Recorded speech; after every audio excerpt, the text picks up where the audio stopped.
నేను ఈ సందర్భంగా మీకు జ్ఞాపకం చేస్తున్నాను. యేసుక్రీస్తు ప్రభుల వారి అవతారాన్ని గురించి మాట్లాడుతూ, వారు దిగి రావడాన్ని గురించి మాట్లాడుతూ బైబిల్ ఎన్నో సీక్వెన్షియల్ ఎవిడెన్స్ రికార్డ్ చేసింది. ఉదాహరణకి ఇప్పుడు మనం చదువుకున్న పాఠంలో రాజైన హేరోదు యెరూషలేమును క్యాపిటల్గా చేసుకుని యూదులను పరిపాలిస్తున్న కాలములలో, ఆ దినములలో యేసు జన్మించాడు అనేది ఒక మాట. 2, కైసరు ఔగుస్తు ఏలుబడి చేస్తున్న కాలములో జనాభా లెక్కలకు వెళ్ళి ఆయన తన పేరు నమోదు చేయించుకున్నారు అనేది 2వ మాట.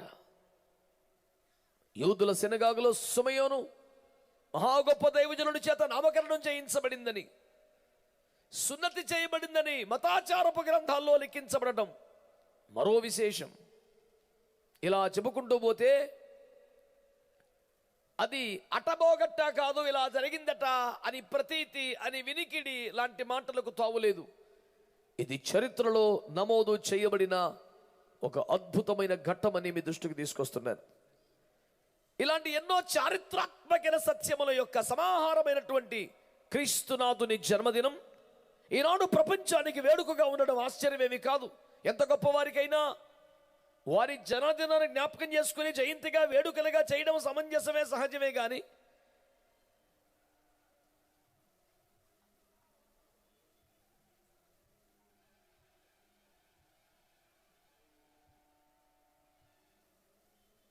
వంద సంవత్సరాలకు 150 సంవత్సరాలకు వారి గౌరవార్థమై ప్రత్యేకమైనటువంటి జయంతి వేడుకలు నిర్వహించడం సహజమే. కానీ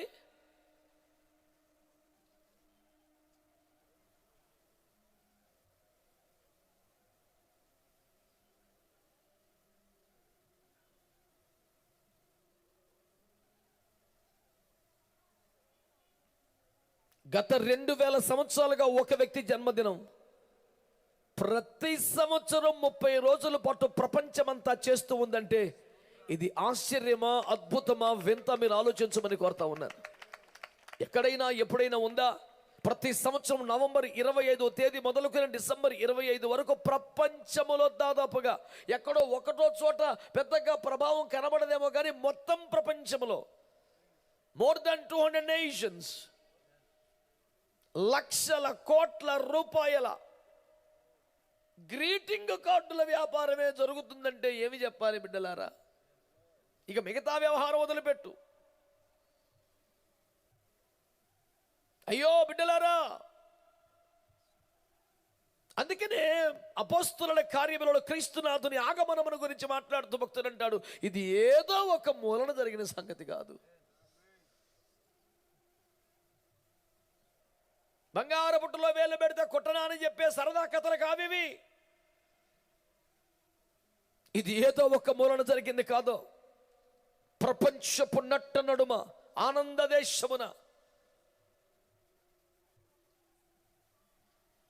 నేను అందరి వాడిని, అందరికీ సమానమైన అందుబాటులో ఉండేవాడిని అన్నట్లు యేసుక్రీస్తు ప్రభుల వారు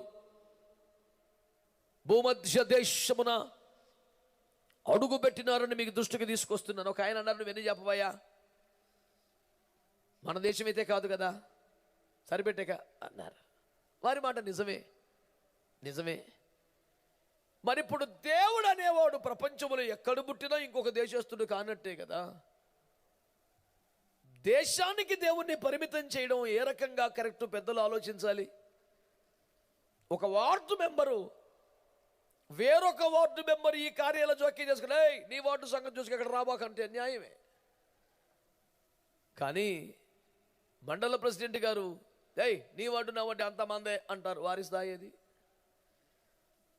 అదే ఎమ్మెల్యే గారి నియోజకవర్గం మొత్తం మనదే, అలా కొట్లాడుకోకండి అంటారు. అదే మంత్రి గారు అయితే రాష్ట్రంలో ఆ శాఖకు సంబంధించినవన్నిటికీ ప్రాతినిధ్యం వహిస్తారు. ముఖ్యమంత్రి అయితే రాష్ట్రం మొత్తం మందనే, నీది నాదేవుడి అంటారు. ప్రధానమంత్రి అయితే దేశం మొత్తం అంటారు. దేవుడైతే ప్రపంచం మొత్తం నాదే అంటారు. సహజం కదండి. ఈ ముక్కలు వేసుకోవడం ఏమిటండి? మనకు కోపం వస్తే, మనకు సౌకర్యం ఇబ్బందిగా ఉంటే, మనం జనాభా పెరిగితే సౌలభ్యం కోసం 2 ముక్కలుగా విడిపోతే, విడిపోయినప్పుడల్లా దేవుడు నిన్న ముక్కలు చేస్తాం మనం. దేశానికో దేవుడు ఉంటాడా? దేశానికో స్వర్గం ఉంటుందా? దేశానికో నరకం ఉంటుందా? దేవుడు ఒక్కడే కదా. ఎక్కడికి వచ్చినా మా ఊర్లోకి రాలేదు కాబట్టి మా ఓడు కాదంటే, ఆ భావన దేవుడి స్థాయికి కరెక్ట్ కాదని, అందరికీ ఒకడేనని,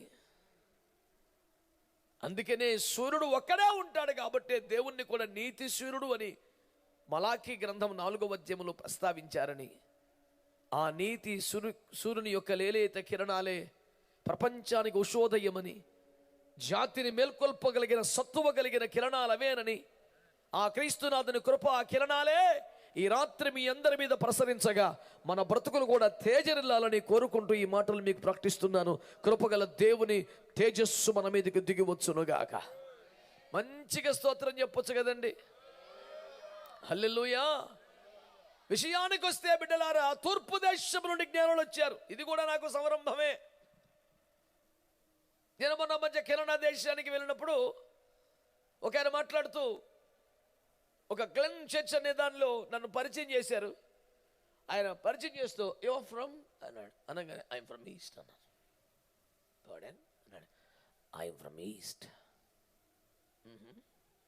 which part of that east countries? Of course one of the best nations among the world called India. Yes. మీరు ఎక్కడి నుంచి అన్నాడు? నేను తూర్పు నుండి అన్నాను. తూర్పా? ఏం తూర్పది అన్నాడు. తూర్పే యేసు రక్తం ఏం చేయం. తూర్పులో ఏ మొక్క అన్నాడు. ప్రపంచంలో సుసంపన్నమైనటువంటి భారతదేశం నుండి వచ్చారని చెప్పాను. Okay, you are from India. Yes.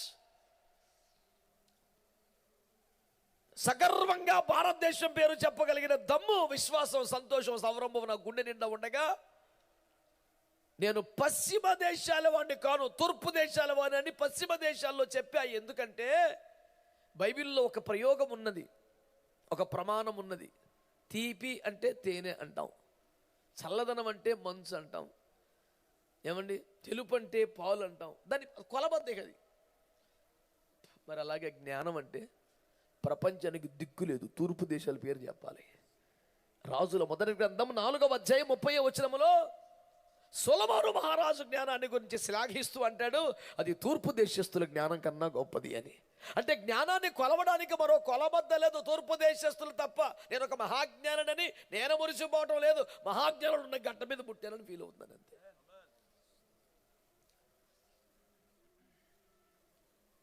ఇది జ్ఞాన దేశం అని, ఇలాంటి గడ్డపై పుట్టడం ఎంతో ముదావహమని సగర్వంగా ప్రకటిస్తూ తూర్పు దేశం నుండి జ్ఞానులు యేసును చూడటానికి వెళ్ళారు. నేనంత జ్ఞానిని కాకపోయినా జ్ఞానుల అడుగుజడలు నడుస్తూ నేను కూడా యేసును కనుగొని యేసుని ఆరాధిస్తూ పరవశించిపోతున్న భక్త కోటిలో ఒకరినని నేను మీకు మనవి చేస్తా ఉన్నాను. తమ దేశంలో యేసు జన్మించలేదు, వారి దేశంలో పుట్టలేదు, కానీ వారి దేశంలో సమాచారం వచ్చింది. ఒక నక్షత్రం చూశారు. బయలుదేరి వారు ప్రయాణం చేస్తే అప్పట్లో విమానాలు లేవు కనుక 2 సంవత్సరాలు పట్టిందట. యేసు భూమి మీద ఉదయించినప్పుడు వెలసిన ఒక తార, the king is born, the Lord has came down all the way from heaven to earth to save your lives, to be with you as an Emmanuel అని చెప్పడానికి నక్షత్రం వస్తే వెంటనే తట్టా బుట్టా సర్దుకొని బయలుదేరిపోతే నాన్ స్టాప్గా సుదీర్ఘంగా యాత్ర చేస్తే 2 ఏళ్ళు పట్టిందటండి. నేను అంటున్నాను, తూర్పు దేశస్తులకు జ్ఞానమే కాదండి, ఓర్పు కూడా చాలా ఎక్కువే. 2 ఏళ్ళు ప్రయాణం చేసి ఏమండి 2 ఏళ్ళు ప్రయాణం చేసి కేవలం నా కొరకు భూమి మీదికి దిగి వచ్చిన దేవుణ్ణి చూసి తరించి ఆరాధించి సమర్పించుకోవాలని బయలుదేరిన జ్ఞానం ఈ తూర్పు దేశాల సొంతమని నేను సగర్వంగా ప్రకటిస్తున్నాను. మీరు కూడా సహర్షంగా చప్పట్లు కూడా దేవుని మహింపరచవచ్చు. అతి శీతల ప్రాంతంలో కూర్చున్నట్టుగా బిగుసుకుపోవడం దేనికండి? చక్కగా అనుకూలంగా ఉంది వాతావరణం. ఓ ఎముకలు కొరికేసేంత చలి లేదు, ఉక్కబోత అంతకన్నా లేదు. ఇలాంటి అనుకూల వాతావరణములో దేవుని మహాకృపలో దైవ సాన్నిధ్యములో పరవశిస్తున్న పరమదేవుని యొక్క వాక్కులను వింటూ అలా నిస్త్రాణంగా నిస్తేజంగా వరదల్లో కొద్దో గొప్ప కోల్పోయిన వ్యక్తుల్లాగా కూర్చోవడం కరెక్ట్ కాదని మనవి చేస్తున్నాను. ఇది పోగొట్టుకున్న టైం కాదు సార్, పోగొట్టుకున్నవని తెచ్చివ్వడానికి యేసు ప్రభు వారు దిగువ చేసిన సీజన్ అండి ఇది. I don't find any reason to be like that in the God's presence. And I don't even find any advantage for the people who sits like that. అలా సీరియస్గా ఉండిపోవడానికి కారణంగానే కూర్చున్న వాడికి వచ్చే లాభంగానే నాకైతే తెలియదు.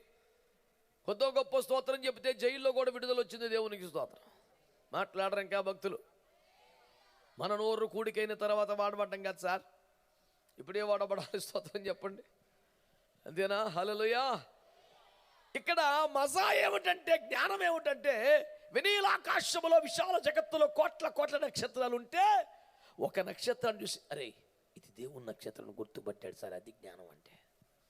అది జ్ఞానం అంటే. వేలం వెర్రి అంటే నాకు కొద్దిగా అన్నారంటే ఏమంటారు అది అడుగు, అది తెలీదు.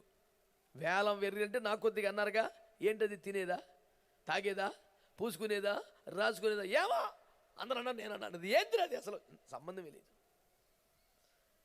అరే ఆలోచించాలి కదా. 2 చెవుల మధ్యలో ఇంత కాస్ట్లీ పదార్థం ఉంది మనకు మెదడు, దానికి పని చెప్పొద్దా?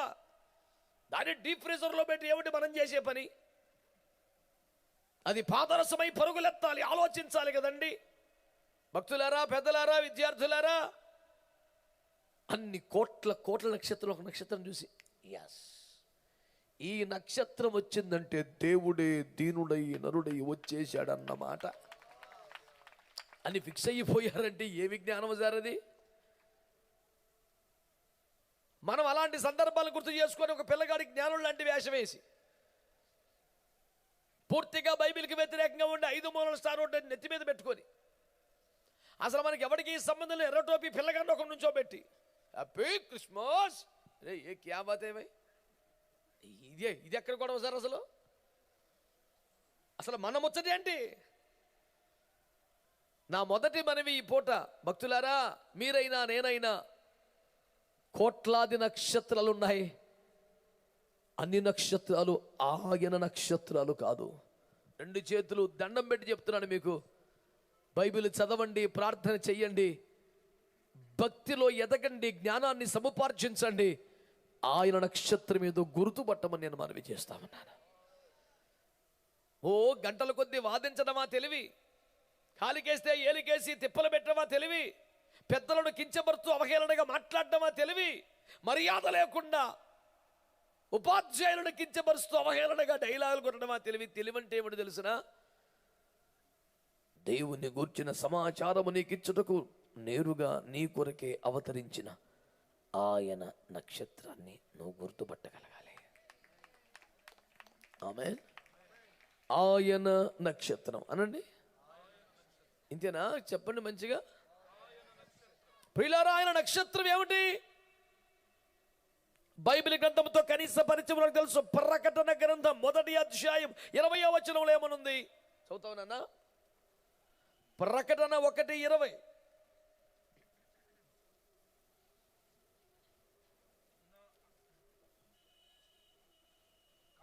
చూచిన వాటిని, ఉన్న వాటిని, వీటి వెంట కలగబోవు వాటిని, అనగా నా కుడి చేతిలో నీవు చూచిన 7 నక్షత్రములను గూర్చి, యేసుక్రీస్తు ప్రభుల వారి కుడి చేతిలో నక్షత్రాలు కనబడింది కానీ సప్తనక్షత్రధారి అంటూ ఆయన ఆరాధిస్తాం కదా మనము. ఆయన కుడి చేతిలో కనబడుతున్న నక్షత్రాలు ఏమిటట?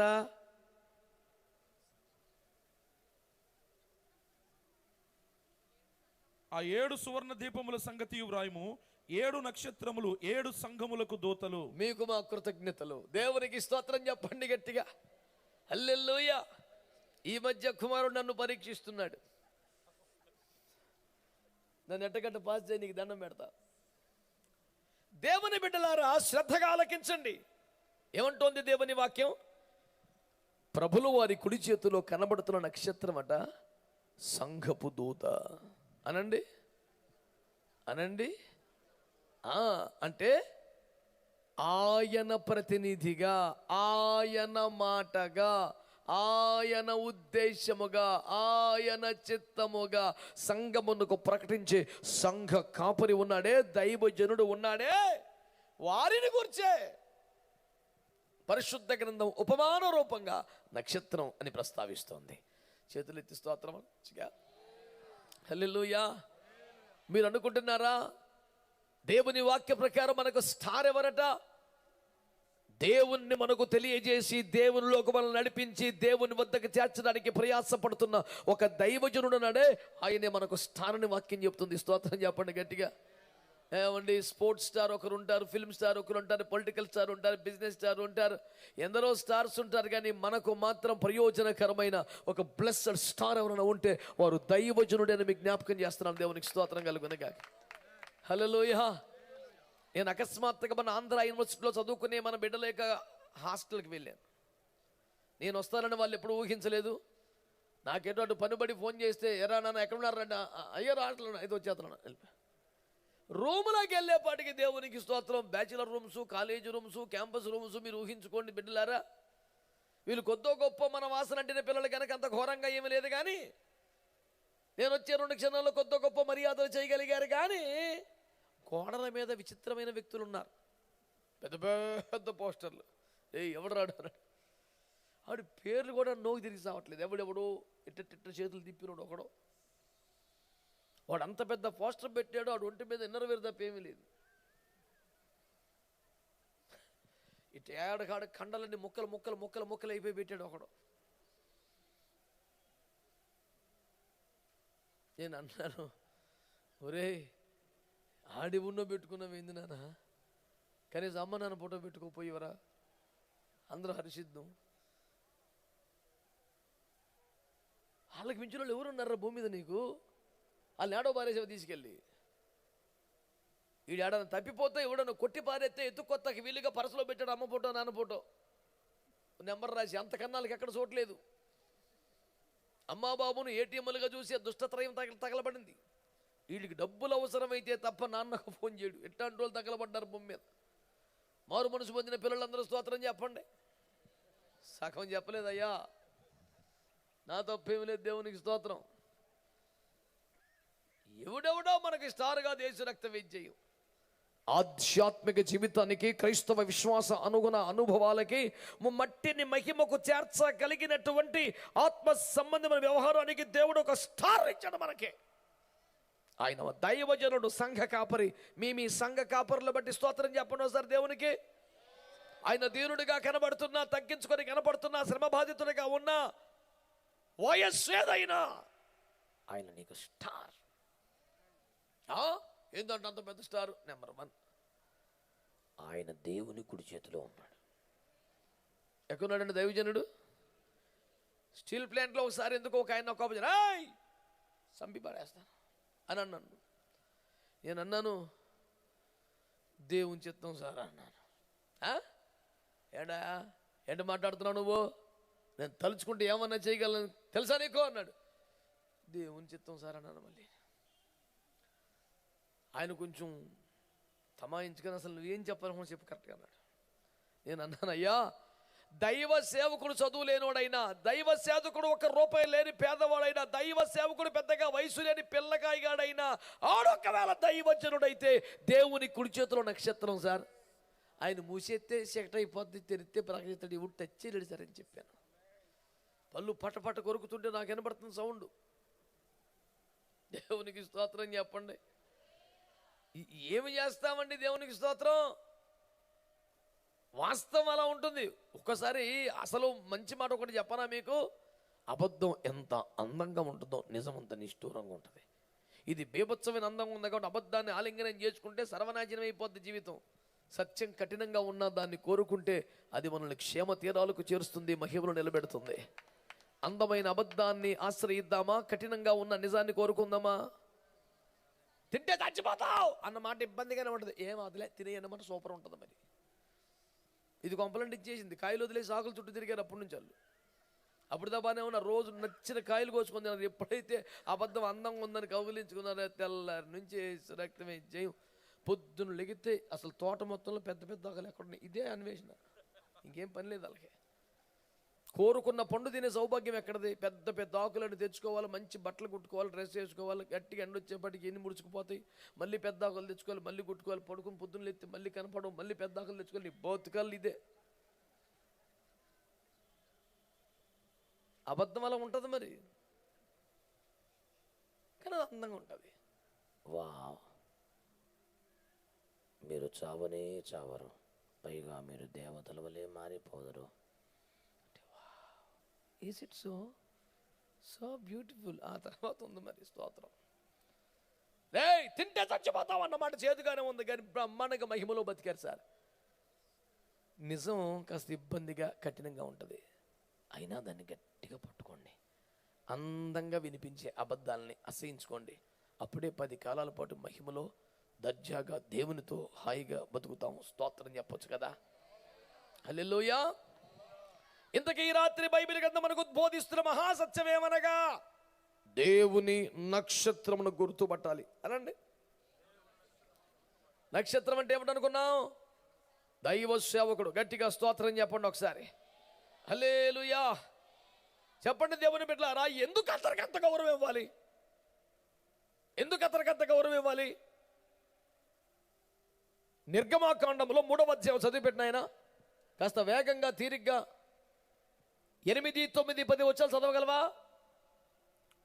కాబట్టి ఐగుప్తీయుల చేతిలో నుండి వారిని విడిపించుటకును ఆ దేశముల నుండి విశాలమైన మంచి దేశమునకు, అనగా కనానీయులకు, హిత్తీయులకు, అమోరీయులకు, పెరిజ్జీయులకు, హివ్వీయులకు, యెబూసీయులకు నివాస స్థానమై పాలు తేనెలు ప్రవహించు దేశమునకు వారిని నడిపించుటకును దిగి వచ్చి ఉన్నాను. సూపర్. ఇంకా ఇశ్రాయేలుల మొర నిజముగా నా యుద్ధకు చేరినది. ఐగుప్తీయులు వారిని పెట్టుచున్న హింస చూచి తిని కాగా రమ్ము.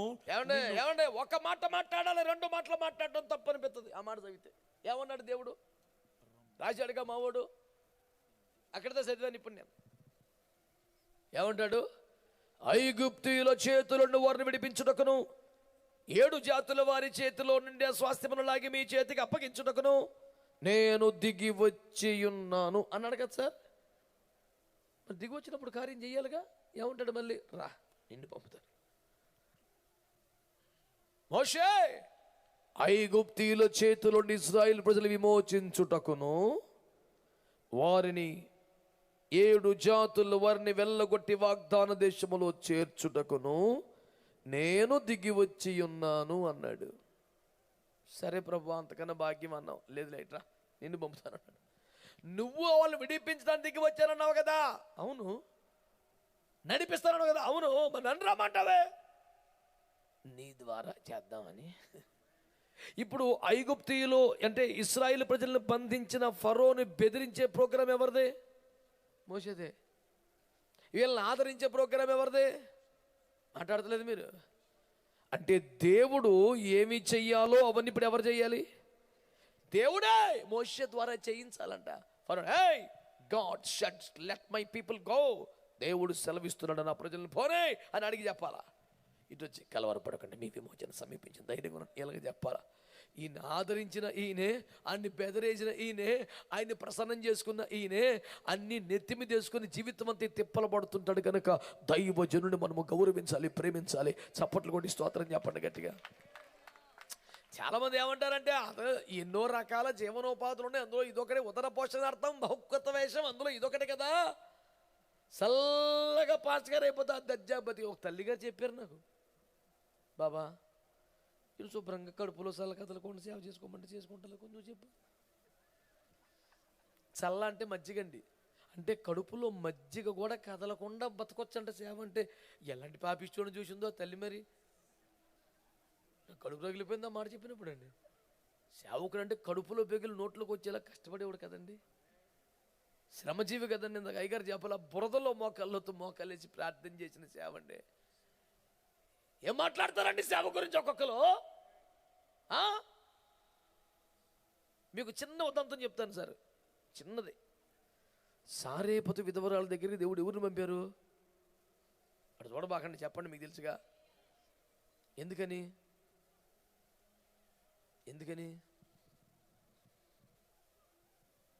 కరువు వచ్చింది, ఆ బిడ్డ చచ్చిపోయేలా ఉంది. నానా నువ్వు అర్జెంటుగా సారేపతికి వెళ్ళావు, ఆమె చనిపోకూడదు, నా బిడ్డ, ఆమె కొనుడు బ్రతకాలి. చాలామంది తీసుకునే కోణం ఏమిటంటే అక్కడ నీళ్ళు అయిపోతున్నాయి కాబట్టి, అయ్యగారికి చెప్పలు వచ్చింది కాబట్టి దేవుడు ప్రమోషన్ ఇచ్చి ట్రాన్స్ఫర్ ఇచ్చి ఇక్కడ పంపించాడు, పూటపాటికి రొట్టె సెలెక్ట్ చేశాడు. ఏమండే అక్కడ నీళ్ళుండబట్టి కాకి తెచ్చిందా? ఏం తలకాయలేని కామెంటరీ సార్. ఏలియా పోషణకి నీళ్ళకి సంబంధం ఏమిటి సార్? చాలా సింపుల్గా, ఏలియా మరి ఆ కెరెత్తు వాగు దగ్గర ఉన్న కాలంలో ప్రతి పూట రొట్టె మాంసము చేత పోషించబడ్డాడు. ఎంత గొప్ప సంగతి ప్రియులరా. నేను అంటాను, నువ్వు అంత మురిసిపోతున్నావు కానీ నిన్ను పెడతావు చెరువు కాడు ఉండి ఎన్నాళ్ళు ఉంటావు? దైవజనుడు కష్టం అర్థం సార్. ఒకడికి మాట్లాడేస్తాడు ఎంత ఇష్టానుసారంగా. కాలములు అర్ధకాలంలో వాగు దగ్గరకు వచ్చినాడు. ఎండపూట బాగానే ఉంటుంది, వర్షం వస్తే అక్కడ ఏంటి సార్ పరిస్థితి? చలిరాత్రి అయిన పరిస్థితి ఏంటి సార్?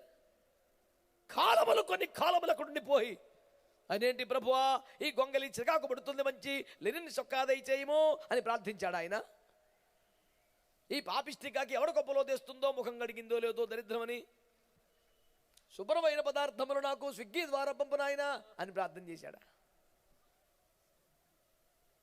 ఆయన ప్రార్థన ఒకటి, ప్రభువా ఈ ప్రజలు నువ్వు దేవుడు అని, నువ్వు సృష్టికర్తవని గ్రహించయ్యా, దానికన్నా నన్ను ఎందుకైనా వాడుకో బాబు. తన వస్త్రం కోసం, తన ఆహారం కోసం ప్రార్థించిన వాడు కాదే ఆ దైవజనుడు, ప్రజల కోసం ప్రార్థన చేశాడు. వినండి బిడ్డలారా, ఇక్కడ ఉన్న రొట్టె మాంసం వస్తుంది సార్ ఆయనకి. రొట్టె, రోజుకు ఒక రొట్టె. ఇప్పుడు మా అయ్యగారులు ఉన్నారు, అడగండి ఎవరినైనా ప్రతిరోజు ఒక రొట్టె పెడితే ఎవరైనా తింటారా అయ్యగారులు? మధ్యాహ్నం అన్నం రాత్రికి పెట్టడం కాదు, రాత్రి ఉండి అన్నమే చల్లగా అయిపోతేనే అయ్యగారికి ఒకరితో చేత దేవునికి స్తోత్రం. ఎన్నలు మెతుకులు వేళ్ళలో ఉండలేకపోతున్నావా, ఇంకెందుకు తగలబడ్డా భూమి మీద మరి అని ఉగ్రత కుమ్మరించే అవకాశాలు పుష్కలంగా ఉన్నాయి. బిడ్డలారా, ఈ పూట శ్రద్ధగా దేవుని వాక్యాన్ని మీరు వినాలి. ఆయన అక్కడ ఉన్న రొట్టె మాంసం దొరుకుతుంది, ఇక్కడ దాకా వచ్చే పని లేదు. కూర క్యాన్సల్ అయిపోతే రొట్టె మొక్క తినే పని కాదు. ఈ దెబ్బతో ఈ పూటతో ఆమె చచ్చిపోయే పరిస్థితిలో ఉంది. ఆమెను బ్రతికించడానికి దేవుడు సేవకుని అక్కడికి పంపించాడు. ఆ రొట్టె ఆయన చేతిలో పెట్టబట్టి దేశంలో కరువు తీరిపోయేదాకా ఆమె ముఖమాను అప్పమ్మలు చేసుకొని తింటా వచ్చారు. ఈయన అక్కడున్న రొట్టె మాంసం దొరుకుతుంది.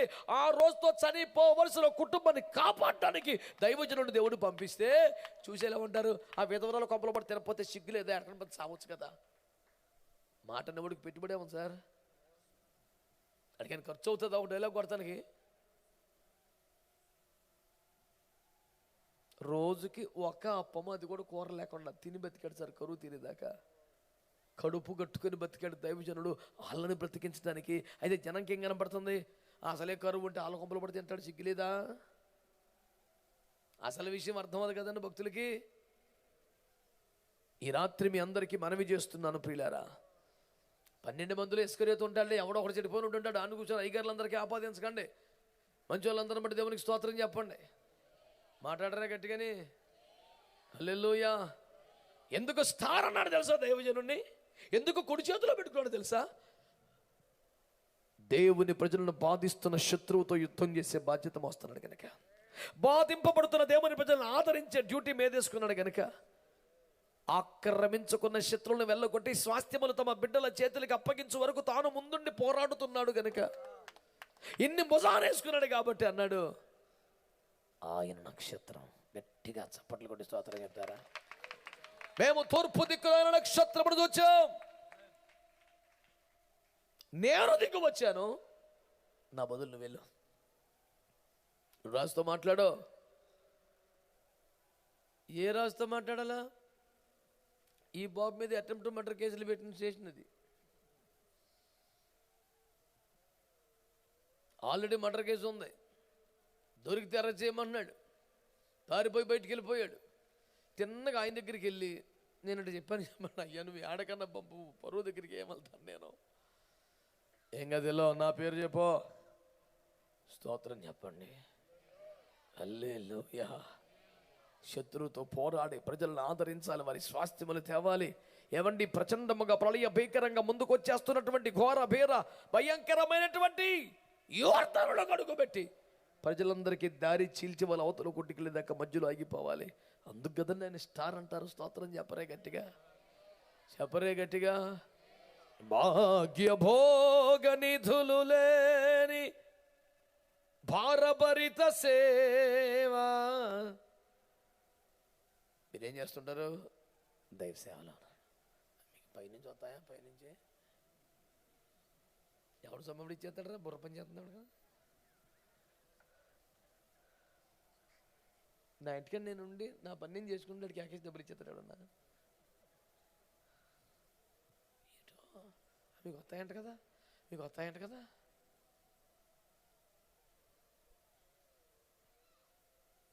వచ్చేవాడు ఉన్నాడు, తెచ్చుకునేవాడు ఎవడు, తినేవాడు ఉన్నాడు, అసలుతో సంబంధం లేకుండా పోట్లు పడి సేవ చేసి ఉన్నవాడు నీకు ఎవడు కనపడుతున్నాడు? ఒక కులం అని లేదు, ఒక మతం అని లేదు, ఒక వ్యవస్థ అని లేదు. అన్ని మతాల వారికి అన్ని రకాల వ్యవహారాలకి విదేశాల నుంచి భక్తులందరూ పంపుతూనే ఉంటారు. తినేవాడు తింటున్నాడు, చేసేవాడు చేస్తున్నాడు. వాళ్ళతో మనకు సంబంధం లేదు. కడుపు కట్టుకుని దేవుని కొరకు పోరాడుతున్న ఒక దైవజనుడు ఉన్నాడు. హల్లెలూయా. ఒక ఆయన అంటాడు, ఈ మధ్య మనం ఇస్త్రీ నూనెలు ఇస్తారా గట్టిగానే ఉంది వ్యవహారం. ఆ మొక్క నా చెవిలో పడింది. ఏంటి సార్ అన్న, మీ దొరకలా లేదండి బో, అసలు ఇస్త్రీ నూనెలు ఇస్తలేదు అన్నాడు. 10 నీళ్ళు నిలిపేద్దాం అన్నాను. ఏంటి మీకు ఇస్త్రీ నలగపోతే నీకు ఎంత కష్టంగా ఉంది, పో నలిపేద్దాం వెళ్ళిపోతా. అడిసొక్క అడిస్త్రీ చేసుకుంటే నీకు ఎందుకు మడతడిపోతున్నావు? అర్థం ఉందా మాటకే? ఆడు చెంబులో బొగ్గులు వేసుకుని నాన్న సావులు తెచ్చి ఇస్త్రీ చేసుకున్నాడు, అడిగి పెట్టలేదు. ఆడు ఎంత తిప్పలు పడతాడు, నీకు ఎందుకు అన్నాను. అప్పుడు అన్నాడు, అలా కాదని మీకు తెలియదు ఎలా ఉండేవాడు తెలుసా, తినమైన గుడ్డు ఉండదు కదా అడిగి అన్నాడు. ఎన్ని సంవత్సరాల క్రితం సార్? అవుతుందో 10-20 ఏళ్ళు. నువ్వు ఇవాళ వచ్చే 20 ఏళ్ళ మడి తెలుసు అంటే 20 సంవత్సరాల తర్వాత కూడా ఆడి ఇస్త్రీ సొక్కేసుకోకూడదా? నీకు ఇష్ట బుద్ధి నశించను కాక. 20 ఏళ్ళ తర్వాత కూడా సొక్క కూడా దొరకడం అలాగే చచ్చిపోవాలాడు అంటే అలాగే కుళ్ళి కృషించి చచ్చిపోతే వీడికి సమాధి పెట్టుకుని ఎత్తాడంటే వీడి ప్రేమ మండిపోను. మహాభక్తులకు ప్రమాణం, అందరికీ వందనములు. ఎందుచా ఆడు కష్టపడ్డప్పుడు మనం తోడుగా లేము అని నల్లిమితులు తిన్నప్పుడు ఆడవద్దు. ఆడు సవని దావని నీకు ఎందుకు? అక్రమం చేశాడు, అన్యాయం చేశాడు, దోషి తిన్నాడా, లెంపలు వాయించేద్దాం, మనం కూడా రెడీ. యేసు రక్తం ఇచ్చే మంచి వాళ్ళందరూ స్తోత్రం చెప్పండి. ఎందుకు సౌండ్ తగ్గించారు? ఆయన నక్షత్రం అనండి. వారికి ఎందుకు ఆ పాటి గౌరవం ఇవ్వాలంటే యెషయా గ్రంథం 6వ అధ్యాయం 8వ వచనంలో మహాదర్శనంలో ప్రవక్త యెషయాతో దేవుడు మాట్లాడితే ఎవరన్నా తెలిసిన మా నిమిత్తం ఎవరు వెళ్తారా అన్నాడు. అనండి, మా నిమిత్తం.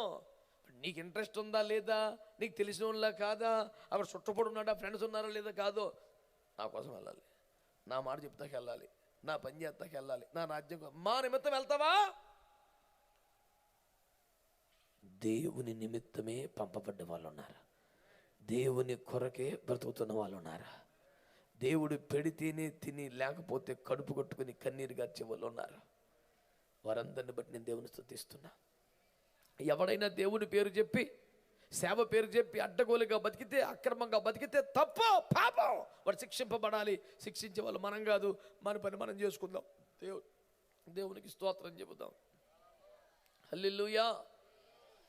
నేను ఇంటర్మీడియట్ చదివేటప్పుడు ఎవడైనా అక్రమం చేస్తే, పొరపాటు చేస్తే నేను మంచి వీరావేశం వెళ్ళి తప్పు కదా అనేవాడు. అవును తప్పిపోయింది అంటాడా తప్పు చేసినాడు? నీకు ఎందుకురా, నువ్వు ఎవడవరా అంటాడు. చేసిన తప్పు కాక మళ్ళీ ఎట్టమంటే నువ్వెవడ నాకు చెప్పకుండా దేవుడి ఎందుకు వచ్చింది కేసు. ఏందిరంటే ఆడు చేసిన తప్పు కరెక్టే, ఒకే ఒక పాయింట్, వాడు చేసింది తప్పే కానీ శిక్షించడానికి నువ్వు ఎవడవే? ఇది కూడా తప్పేరా, ఇది ఇంకా తప్పు, నోరు మూసేయి, అయిపోయింది కూడా.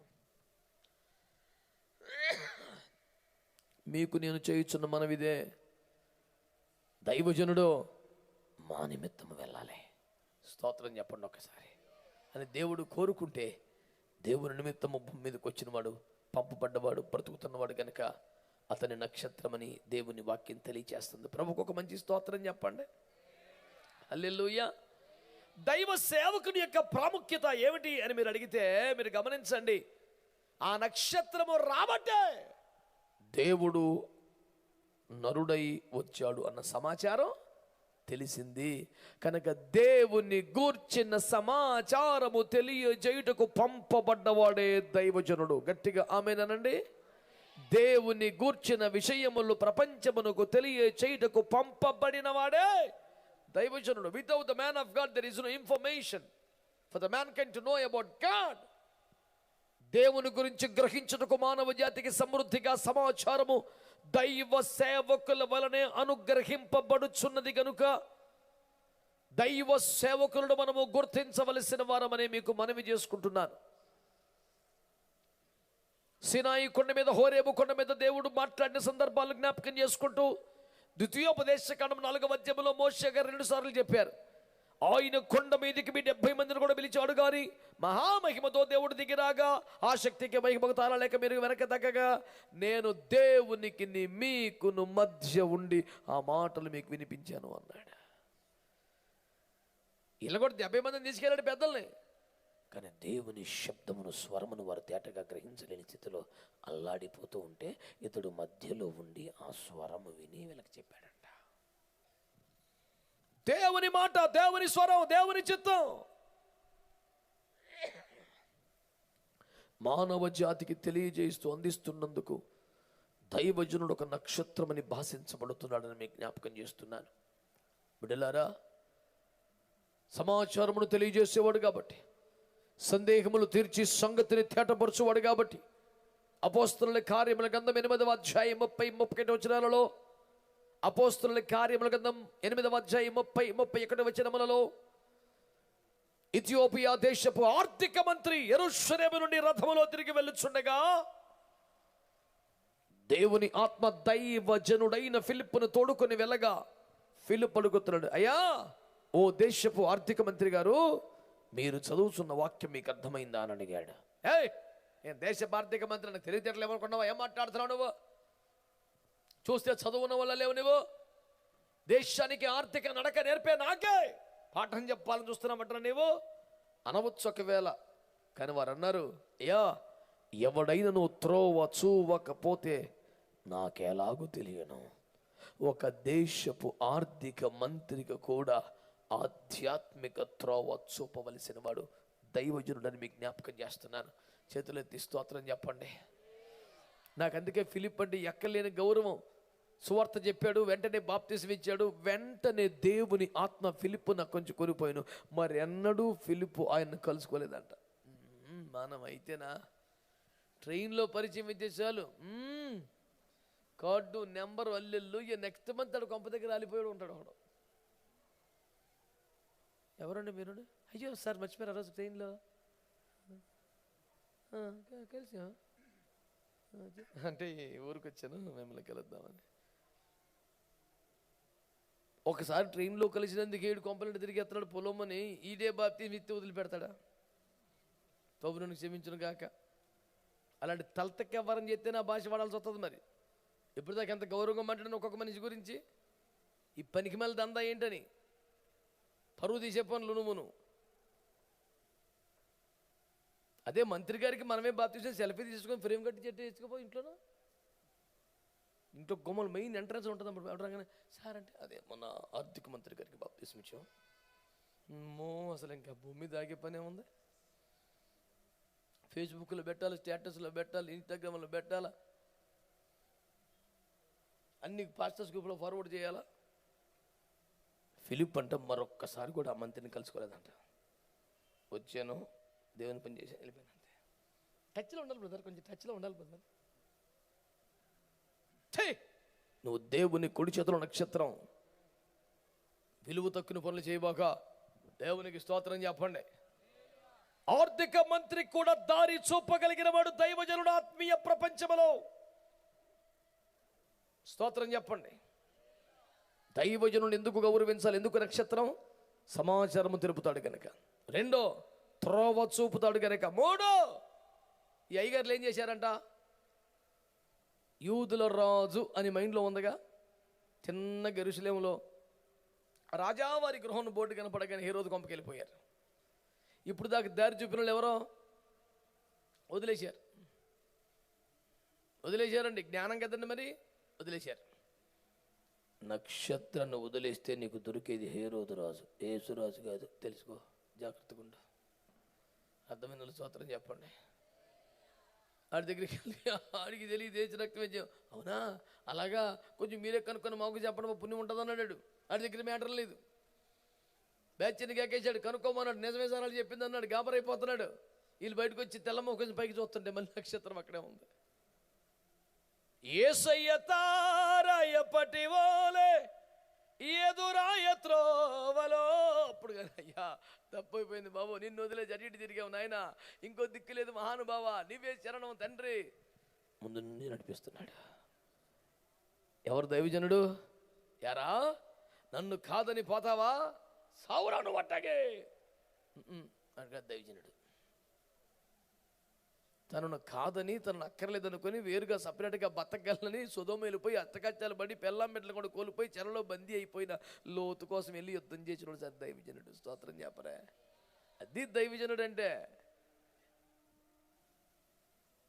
మైకు దొరికితే సరలేకపోతే ఏముంది, నాలంటోడు ఇవ్వడానికి చెప్తాడు. దైవజనుడు అంటే ఏంటి లెక్క? 50 మంది ఉంటే వదిలేస్తావా? 45, 40, 35, 30, 25, 20, 10. ఊరు బాబు ఏంటి ఎవడు గురించి నీ బాధ? ఒక్కడి గురించి ఈ తిప్పలంతా. వాళ్ళు వెళ్ళిపోయాడు కదా, నీకెందుకురా అంటే పోయినమ్మన్నోడు కదా మన పిల్లవాడు. ఫోన్లేండి సార్ మీరు ఎట్టగట్ట కాపాడండి. ధూళిని బూడిదలో నీతో మాట్లాడ తగ్గించుచున్నాను, ఒక్కసారి కనికరించు మహాప్రభా. ఒక్కడి గురించి దైవజనుడు అంటే ఏమనుకున్నావు? ముందుండి నడిపించేవాడు. ఆదికాండ 14:14 అబ్రహాం గురించి మాట్లాడుతూ, అతడు తన ఇంట పుట్టి అలవర్చబడ్డ 318 మందిని వెంట పెట్టుకుని కదర్లో 50 రోజులను చంపి సొదొమ రోజులను కాపాడి లోతు కుటుంబాన్ని బయటపడేశాడు. చేతులెత్తి ఒక స్తోత్రం చెబుతారా? 318 మందికి ట్రైనింగ్ ఇచ్చి వాళ్ళని తయారు చేసి ఇక మీరు రామంటారని హాయిగా పడుకోవాలా, వారికి ముందుండి నడిచాడట. అది దైవజనుడు అంటే. అదే మన సౌలు బాబు ఉన్నాడు చూడండి, గట్టిగా గొల్లియత్తుగాడు సైజు చూశాడు, గదిలోకి వెళ్ళి తలుపులేసుకున్నాడు. కిటికీ రెక్క తెలిసి రే ఎవడైనా ఇలాంటి చంపితే నా బిడ్డ నుంచి పెళ్లి చేస్తా అని లోపల కూర్చున్నాడు. ఎవడన్నా తింగరుడు ఆవేశపడి రాజుగారి కరుడు అవుదామని అని చంపితే చంపగలిగాడో మనకి సూపరాళ్ళు దొరుకుతాడు, పోతాడు. మనకు వచ్చింది ఏముందని సైలెంట్ తలుపేసి కూర్చున్నాడు. అంత సౌలు గారి వాలకమంతా కూడా తల వెంట్రుకతో కొండకు ముడేస్తాడండి. వస్తే కొండ, పోతే తల వెంట్రుక. లెక్క ఏముంది? అట్ట కాదండి దైవజనుడు అంటే. తన సైన్యమునకు ముందుండి నడిచేవాడు. దేవునికి స్తోత్రం చెప్పండి గట్టిగా. హల్లెలూయా. నక్షత్రం వారికి ముందు నడుస్తా దారి చెబుతా ఉంది. ఇందాక చెప్పానే, యోర్దానుని చీల్చుటకు దైవజనులు యెహోవా నిబంధన మందసమును మోసుకుని వాళ్ళు ముందెళ్ళారు. మీరు ఆగండి, యాజకులు ముందెళ్తారు. వెళ్ళారు. వాళ్ళు అడుగు పెట్టారు, యోర్దాను చెల్లింది, ప్రజలంతా క్షేమంగా వెళ్ళిపోయారు. ఎందుకు దైవజనుని గౌరవించాలి చెప్పనా? ఎందుకు అతని స్టార్ అంటుంది వాక్యం తెలుసా? మనకు ముందుండి నడుస్తాడు. స్తోత్రం చెప్పండి. చెప్పాలి గట్టిగా. ఏం చెప్పుకున్నాం మనం? దైవజనుడు దేవునికి వచ్చిన సమాచారం చెప్పేవాడు. రెండవది త్రోవ చూపేవాడు. 3 అన్ని విషయాల్లో మనకు ముందుండి నడిచేవాడు. దేవునికి స్తోత్రం చెప్పండి.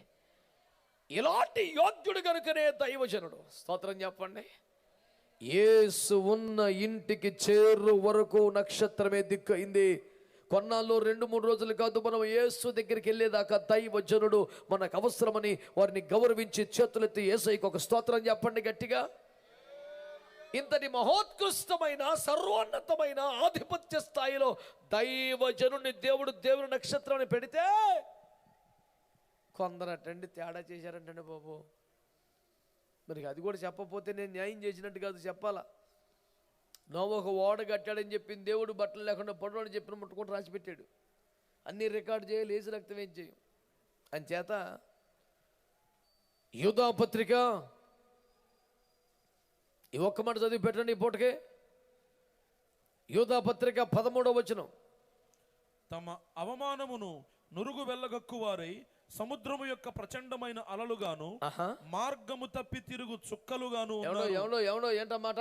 మార్గము తప్పి తిరుగు చుక్కలు. ఆకాశంలో ఉన్నారనే గాని, మానవాళికి అందరం ఎత్తులో ఉన్నారనే గాని వాళ్ళకు కూడా కొన్ని మార్గాలు ఉన్నాయటండి. నక్షత్రములు కూడా కొన్ని కక్షలు ఉన్నాయి. చూసారా? కొన్ని తారలంట మార్గము తప్పి తిరుగుతున్నాయంట. మీకు యోధా పత్రిక దొరకకపోతే వదిలేయండి, ఎందుకు రాకుండా వచ్చేది దీనిలో తిప్పలు పడబాకండి. చెప్పేసి చాలా చాలా చెప్పింది, ఇంకా తడివేస్తున్నారు బైబిల్. మరి అప్పుడప్పుడు ఇంటి దగ్గర బైబిల్ చదవరా? మరొకండి అప్పుడప్పుడు ఇంటి రోజు చదువుకుంటాం అనాలి కదా మీరు.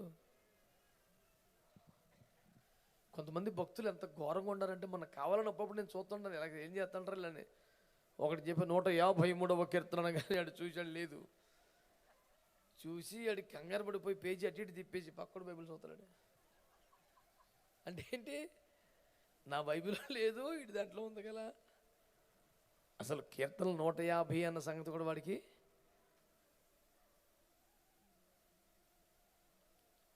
మా చర్చిలో ఒక ప్రవక్త పేరు మీద ఒక దయ్యం జ్వరబడింది. కొత్తగా వచ్చి నేను చూస్తూనే ఉన్నాను, కొత్త మనిషి ఎవరు వచ్చారు చూద్దాం, కూటమి కనుక్కుందాం, ఎవరైనా గొడవ గోత్రం మంచి చెడ్డ ఏజ్ రక్తం ఏం చేయం అన్నాం చూస్తుంటే, ఈలోపే ఆరాధనలో మరి కొత్తగా వచ్చిన పాస్టర్ గారి దృష్టిలో పడాలనుకుందాం, మరి సంఘంలో ఇంప్రెస్ చేద్దాం అనుకుందాం. నా సంఘమా, మనం ప్రవచనం పరిశుద్ధాత్మ వరాలు నమ్మేవాళ్ళం, ప్రవచన వరాలు నమ్మేవాళ్ళం, కృపవరాలు బతుకుతున్న వాళ్ళం. అయ్యి బాబాయ్ ఎంతనేమి ఆశ్చర్యం అంటే, ప్రకటన గ్రంథము 24వ అధ్యాయం అంటుంది. మెల్లిగెళ్ళి బుర్ర మీద ఒక్కటేసా, పాస్ అయితన ఎడతగలబడ్డావు, నువ్వు పోయి నా చర్చిలో జరబడ్డావు. ప్రకటన గ్రంథానికి 22 అధ్యాయాలు ఉంటాయని సంగతి కూడా తెలియదు. దయ్యం తగలబడింది, బుర్ర మీద పెట్టి ఒక్కటేసా, పాస్ అయితన. ప్రార్థన చేసి ఎల్లగొట్టవలసిన ఒరిజినల్ దయ్యం కాదు, అది దొంగ దయ్యం. నెత్తి మీద ఒక్కడు జరిచే పడికి వెళ్ళిపోయింది దయ్యం. బైబిల్లో ఏముందో మంచి చెడ్డ నాకు ఒకటి చెప్పాడు ప్రోత్రం, పెద్దయ్య గారి ప్రభు క్షమించును గాక, నా కుమారుడు సొలొమోను కన్నా మించిన జ్ఞానము నీకు ఇవ్వవచ్చున్నాను అన్నాడు. ఎంత పచ్చబద్ధం అండి, ఇంత జ్ఞానం ఇంకెవరికి ఎవరైనా నిజం చెప్పాడు కదా. ఈ నన్ను ఇంప్రెస్ చేద్దామని ప్రవచనం చెప్పేస్తాడు, దొంగ ప్రవచనం. నేనన్నాను, ఈ ప్రవచనం చెప్పుండ పోతున్నావు మనం సంద ఇట్టుండేవాడు నీకు. నువ్వు ప్రవచనం చెప్పి దొరికిపోయి ఇంకెప్పుడు చుట్టుపక్కలకి వెళ్ళిపోనా.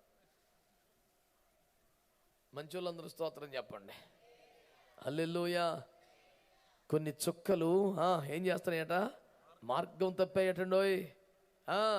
దారి చూపాల్సిన నక్షత్రం, ముందు నడవలసిన నక్షత్రం, యేసును కూర్చున్న సమాచారం చెప్పాల్సిన నక్షత్రం దారి తప్పిందట. మార్గము తప్పి తిరుగు చుక్కలుగా ఉన్నారు, మార్గము తప్పి తిరుగు చుక్కలుగా ఉన్నారు అన్నాడు. ఎక్కడ యోధా పత్రిక 13వ వచనంలో ఎవరాల్లో 3 పేర్లు చెప్పాడు సార్. కయ్యీను మార్గములో వెళ్ళారు అన్నాడు,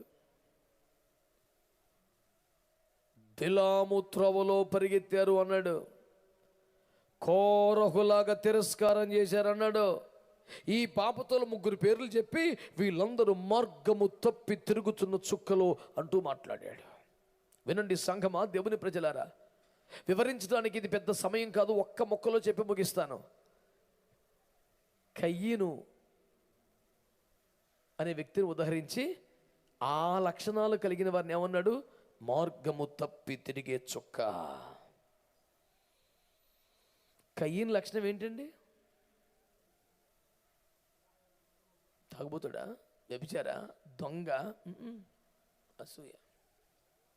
నిన్న కాక మొన్న వచ్చాడు, నా కళ్ళ ముందు పుట్టాడు, నేను చేస్తే అంగీకారం అవ్వదు, ఆడు చేస్తే అంగీకారమా, ఈయన్ని చంపేస్తాను. నీ ఆస్తి దోచుకున్నాడా, నీ కొంప ముంచాడా, నీకేమన్నా ఎసరు పెట్టాడా, నిన్నేమన్నా దూషించాడా? నీ అర్పణ నువ్వు పెట్టావు, వాడు అర్పణ ఆడు పెట్టాడు, మరి ఎందుకో దేవుడు ఆడు అర్పణ అంగీకరించాడు, ఆడి మీద పడి చచ్చిపోతావేంట్రా? అసూయ. అసూయ ఎంత ప్రమాదకరమైందంటే, తోడబుట్టిన వాడిని రక్తం కళ్ళ చూసేదాకా మనసు ఎంత ఆగలేదండి ఆ మనిషికి. ఏం జరిగిపోయిందిరా బాబు నీకు ఎంతకనే? నా అర్పణ మీదకి అగ్ని రాలేదు, వాడి అర్పణ మీదకి అగ్ని వచ్చేసింది. ఇల్లు చంపేశాడని అంగనే పగబట్టేశాడంతే మనిషిని. నీకన్నా చిన్నవాడు, నీకన్నా కొత్తవాడు, నీకన్నా పిల్లవాడు దేవుని కృప పొందితే, దేవుని చేత అంగీకరించబడితే, దేవుని అగ్ని దిగి వస్తే, దేవుని అభిషేకం దిగి వస్తే, దేవుని ఏర్పాట్లో ఉంటే, దేవుడు వాడుకుంటే పెద్ద మనిషిగా గౌరవించు, సంతోషించు. కానీ నువ్వు అసూయపడితే నువ్వు మార్గము తప్పి తిరిగే చొక్కవేనేవో. ఈ సందర్భంగా ఎలిజబెత్ గారిని జ్ఞాపకం చేసుకోవాలి. ఎంత గొప్ప తల్లిండి బాబు. ఆమె పాస్టర్ అమ్మ, ఆ సంఘంలో ఒక బిడ్డ మరియమ్మ.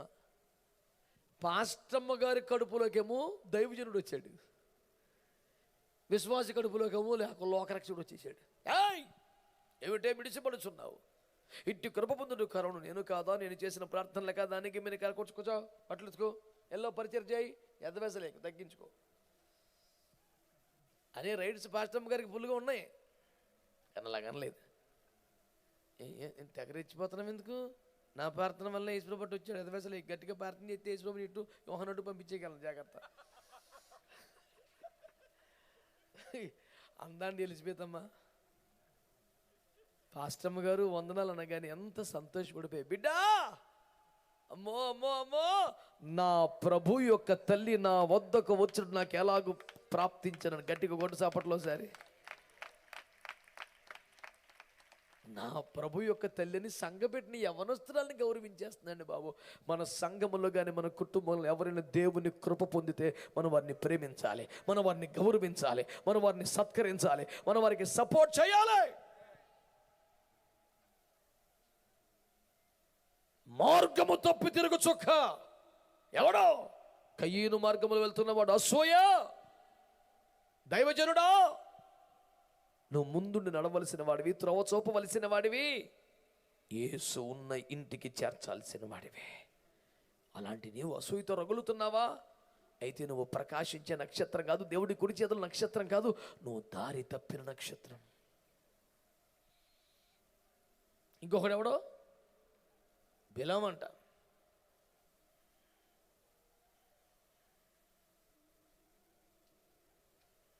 ఈ బిలాము సంగతి ఏమిటి? సరైన పేమెంట్ ఉంటే చాలు ఏదైనా ఒప్పేసుకుంటాడు. పేమెంట్ కరెక్ట్గా ఉంటే ఏదైనా ఒప్పేసుకుంటాడు. ఇంకా అసలు మంచి చెడ్డం ఉండదు. అయ్యా మరి యాక్చువల్గా ఆఫర్ శోధనగానే ఉంది కానీ మరి ఆయన వద్దంటున్నాడు, అయ్యి బాబోయ్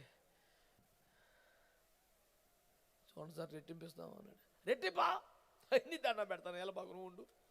అక్కడ రాసిన మాట సంఖ్య 22లో, ఈ రాత్రికి నిలిచి ఉండి యెహోవా ఇకను ఏమి సెలవిచ్చునో తెలుసుకుందును.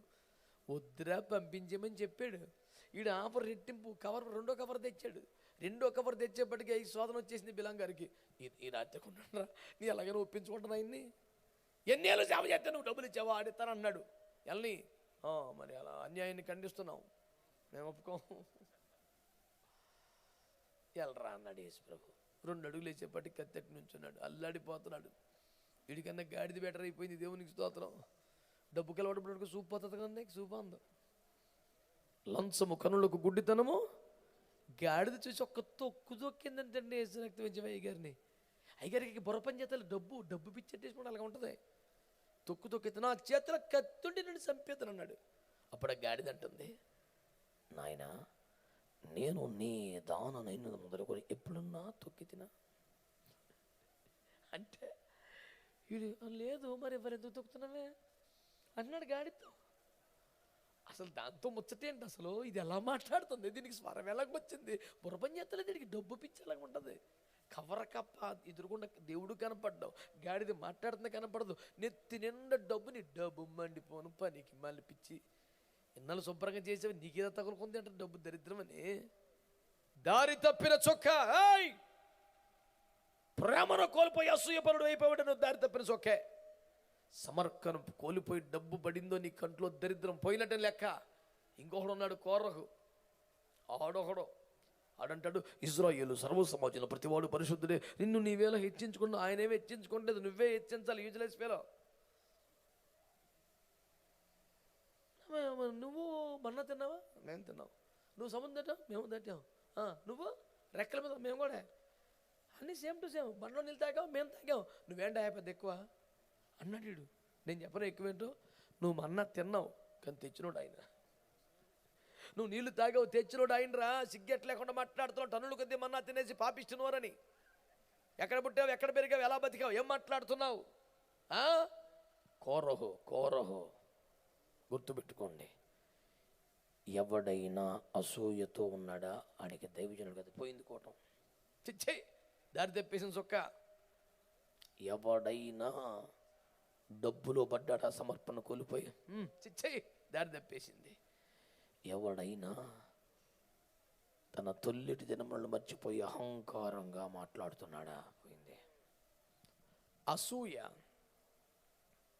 అసూయ,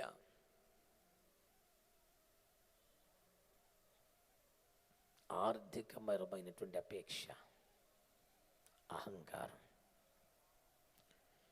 ఎవరిలోనైనా కనబడితే ఇక అతడు దారి తప్పినా, అలాంటి నక్షత్రం వెంబడించావంటే యేసు దగ్గరికి వెళ్ళావు, పోద్దేటో పోద్ది, గాఢాంతకరంలో పడిపోతావు. అందుకే నన్ను సందేశంలో ఫస్ట్ పాయింట్, అసలు పాయింట్, పెద్ద పాయింటే దేవుని నక్షత్రమును గుర్తుపట్టుట. 3 ముక్కలు అటు చెప్పా. ఎటు? దేవుని నక్షత్రం అనగా తెలియచేసేది, త్రోవ చూపేది, ముందుండి. అలాంటి నక్షత్రాలు వెంబడించండి, మీకు మేలు కలుగుతాయి. మరి ఎవరిని వెంబడించకూడదు? అసూయతో ఉన్నవాడిని, అహంకారంతో ఉన్నవాడిని,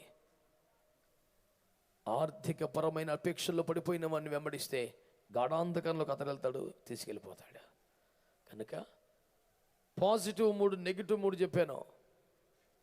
బాగా లేఖన కాంతిలో గ్రహించి నీవు వెంబడించవలసిన నక్షత్రం ఏదో కనుగొని ఆ నక్షత్రమును వెంబడించి యేసు ఉన్న ఇంటికి చేరి అత్యానంద భరితులై శాశ్వత నిత్యారాధనలో చేరిపోవాలని కోరుతూ నా మాటలు ముగిస్తున్నా. ఈ సందేశము ద్వారా దేవుడు మనందరినీ ఆశీర్వదించునుగాక. తలలు వంచి కళ్ళు మూసుకుంటే ప్రార్థనతో మనం ముగించుకోవచ్చు.